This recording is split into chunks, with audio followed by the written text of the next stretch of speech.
Ассаламу алейкум достор. Биздин Instagram каналыбыздагы мекендештер.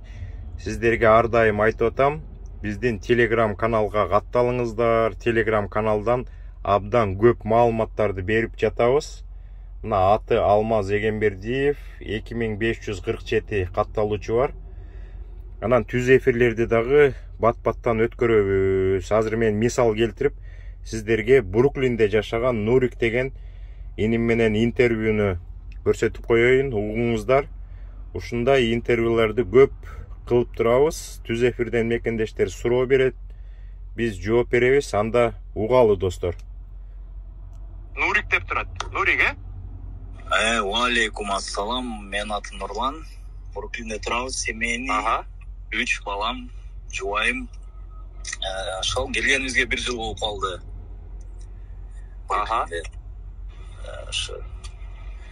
Жумуш пикап тракта 4 ай 5 ай болуп калды.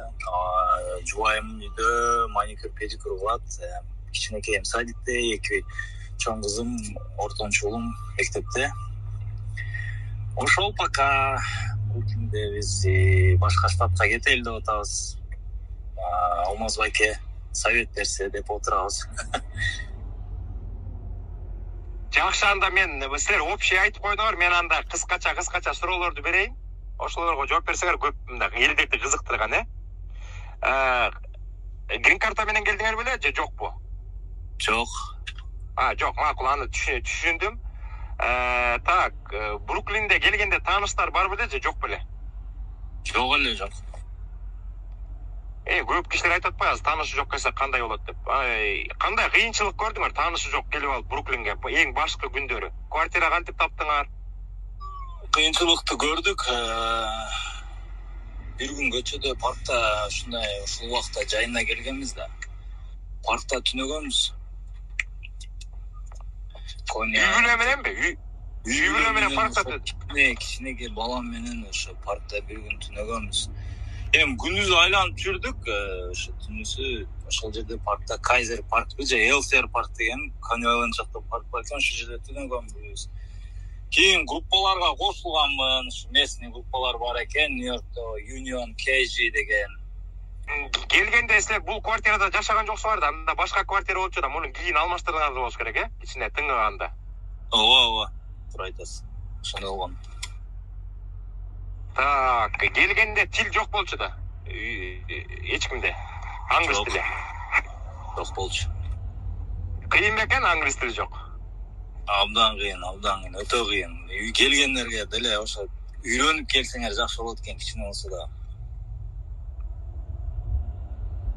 Так, жакшы, анан жана аял затына көп жумуштайт, мына бир жумушту таптык. Жубайыңар үйдө отуруп эле маникюр жасайт экен. Мурда Кыргызстандан иштечү эле же мияктан окуп иштедиби? Жок, Кыргызстанда иштечи. Бул жерге келип бала чаканы баягы таштап кете албайт экен, бул Американын закону боюнчачы. Үйгө. Ошон үчүн үйдө азыр принимать этип эле иштеп атат. Кимдер, клиенттери кимдер, көп киши келеби, үйдөн иштесе болот бекен? Үйдөн иштесе болот экен. Клиенттер ошол өзүнүн соотечественниктери, анан русскоговорящий, орус, украинец, тажик, өзбек, ошо өзүнүкүлөр келет экен. Группаларга жазат, реклама кылат. Соответственно, ценасын арзаныраак рыночныйдан. Ошого карап эле келип атышат. Кышанан же квартира жөнүндө айтып койсоңор, азыркы жашап аткан квартира айттыңар, 3-комнатный деп. Канча үй бүлөдө канча киши, анан ошол квартирага канча төлөйсүңөр? Үй бүлөдө 6 кишибиз, $2000 төлөйбүз, 3-бедрумный, 2 этаж. Анда 3 бала экен, 3 бала? 3 бала. Эми балдар жөнүндө сүйлөшөлү. Балдар возрасты кандай, баары садикке барабы же мектепке барабы? Анан ошол садикке бериш канчадан кийин, мектепке ордотуш оор бекен? Анан ошол мектеп эми бесплатный болуш керек, а садикке канча төлөйсүңөр жумасына?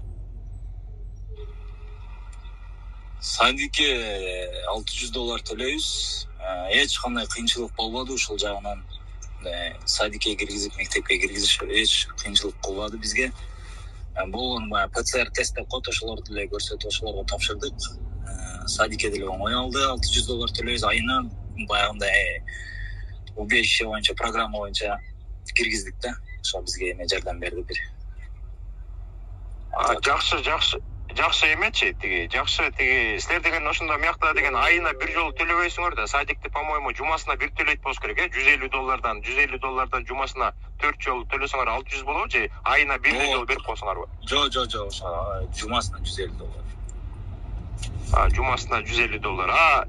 Бүт балдардын баары садикке барабы же калганы мектепке барабы? Жок, кичинекейим 4 жашта, ошол садикке барат. Кийин ортончусум 8 жашта 3 класска алды, аны негедир билбейм, 1 класс алдыга алып койду. Ростуна карап эле же. Анан кийин тоңум кызымы дагы 1 класс алдыга алды. Ал 9 жашта. Жакшы деп, Бруклинде машина сатып алдыңарбы же транспорт менен колдоносуңарбы? Жок, сатып алам машина, ошо Toyota Prius знаменитый. Жок, бирок Toyota Prius жубайыңар айдайбы машина же айдабайбы? Айдайт, ошо айдайт жан. Мен ошон үчүн постоянно айтам да. Баягы Кыргызстандан кызгануу болот да. Аялына машина айтат, анан кызганып, аяктан бирөө бирдеме деп сүйлөп, анан тигинтип, жиннетип. Америкада жубайлардын баары машина айдаш керек деп айтам да, постоянночу. Үйрөткүлө, азыртадан Кыргызстандан үйрөтө бергиле. Бул жака келгенде жубайыңар машина айдабаса, толтура жумуш бүтпөй калат. Балдарды мектепке жеткизип, алып келип, садикке жеткизип, продукт алып, тиги жумуш, бул жумуш туура да, чынбы? Тупо туура айтасыз. Тем более өзүңөрдү дагы тракстаптардан алып кетет, кайра алып барып коет. Сонун силерди деген өзү жумушка чыгам дегенде жубайыңар машинага салат дагы трагыңарга жеткизип коет. Силер жумуш бүтүп 1-2 жума иштеп туруп келатканда чалып койсоңор, "Ай, жубайым тозуп ал" деп койсоңор, жубайыңар тозуп алат, чынбы? Эң туура, ошондо жакшы экен. Жакшы. Эми өзүңөрдүн жумушуңар боюнча кичине кененирээк айтып берсеңер, пикап тракка кызыккан кишилер көп да. Пикап тракты каяктан жумуш таптыңар, эмне кылып атасыңар, канча тапса болот экен, оор бекен? Пикап тракта иштейм. Закрытый двойка инклосов деп коет экен. Арендага алгам. Enterprise деген приложение бар, кийин эметсе таштап коем. Ссылкаларын. Ошол жерден арендага аласыңар $2300 айына пикап трак. Эмени трейлерди аласыңар $1000 айына. 3300 и 350 страховкасы. $4000 барат айына, грубо. Ошол жумуштун өзүн айтсак, жумуш жеңил эмес. Жеңил тамак жок, анан кийин ответственность өтө көп машинада. Айына канча чыгат, аны айтпай эле коеюн, Омозбек. Айтып берейин. Ал деген маалыматтын эң негизги өзөгү ошо болот го. Адамдар ошо кичине маяна жакшы бир акча тыйын таап, турмушту оңойлуу деп айтып атат да. Мен деле ачык айтам, анын жашырганда эмне? Жашырганда ал жакшы маалымат болуп калат атпайбы? Макул анда. $3,000–3,500 таза табасыңар. Таза калганы $3,500. Эми өзүңөрдүн иштешиңерге карайт, кандай канча майыл жүрөсүңөр. Ошодон зависит этет. Жакшы, бирок деген силер өзүңөр айтпадыңарбы, жумуш оор деп. Жана мен айткандай жаан болобу, кар жаап атабы, шамал болобу, чилдеби силерге бир тыйын эмеге эметпейт да, жумушуңар токтобош керек да.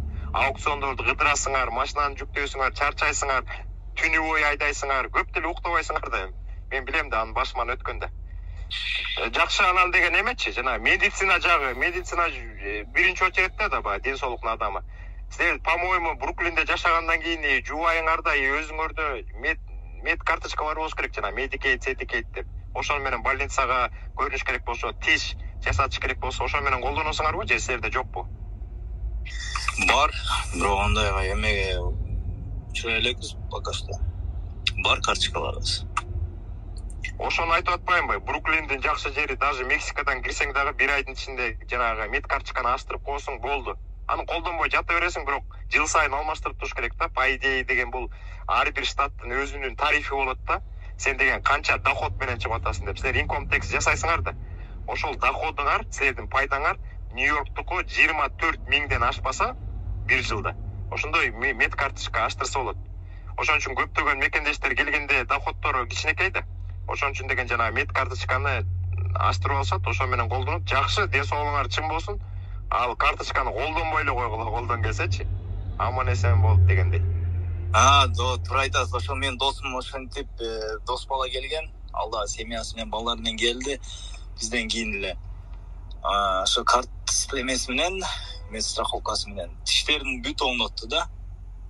Полный протез тиштерин оңдотуп жасатып чыкты. 2 жумада. Бесплатно, совершенно бесплатно. Ошол Нью-Йоркко, Бруклинге билбейм, акча менен семейныйлар келе турган болсо көбүрөөк эле акча салып келиш керек экен. Запас акча менен. Же болбосо тууган дос болсоңар болсо, онда башка сөз. Ата эч кимдер жок болсо, көбүрөөк эле акча менен келгиле. Аякта киши көп да. Мегаполис. Келген кишинин баары деген мурда Чикагого аз келчү. Башында жалаң эле ошо Бруклинге келчү. Бүт элдин баары эле Бруклинге келип, кичине адаптация болгондон кийин анан Чикагого кетишчү. Азыркы келген мекендештин баары эле прямой эле Чикагого барып атпайбы? Анын үчүн көбөйүп кетти да азырчы. Мурда болсо Чикагода башында Чикагода аз, наоборот Бруклин болчу да, эң главный точка. Эмеси кандай болот ат? Силер кайсы районда жашайсыңар? Шипсет-Бей, Кинс-Хайвей, Брайтон-Бич, Бенсенхерст. Бенсенхерст жашайсыңарбы? Жакшы. Аякта кыргыздар азыраак болуш керек, Вообще жок экен. Жок, ошондой эмелер бар. Аякта да райондор бар да. Эң көп кыргыздар деген 3 районда жашайт. Алар Кинс-Хайвей, Шипсет-Бей, анан Брайтон-Бичте жашайт. Башка райондордо бар. Мен дагы башка ал деген силер деген Веризана мост жакта жашайт турбайсыңарбы? Өйдө жакта. Ооба. Тамак аш маселеси кандай болот ат? Орустардын магазини көп, өзбектердин кафелери бар. Халал эттерди сатат, самсы жейсиңер. Аркы эмеде Брайтон-Бичке бар.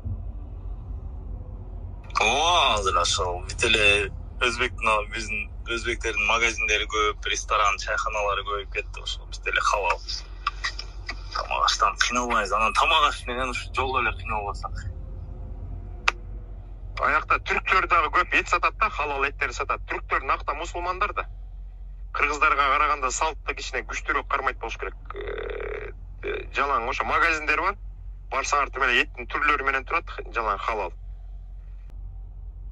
Азыр бул жакта өзүнө кыргыздар жасап калыптыр чучуктарды, максым шоро, козо, кымыз, теңирчилик болуп калды дейт го. Ушул жерде 5 жыл жүрүп отургандар. Брайтон-Бич, Бруклинде бул билбейм, жеңил экен да. Нарак-берактан жардам беришет экен. Жардам беришти бизге, квартира таап беришти, киргизип коюшту. Өзүбүздүн элдин кыргыздар. Бүт кийим-кече, мебель, элден бери беришти. Телевизорго чейин беришти. Ар ким ар жерден чолтуп, бир грузовик жалдап, муюнговый. Полный алып беришти, киргизип коюшту. Ошол.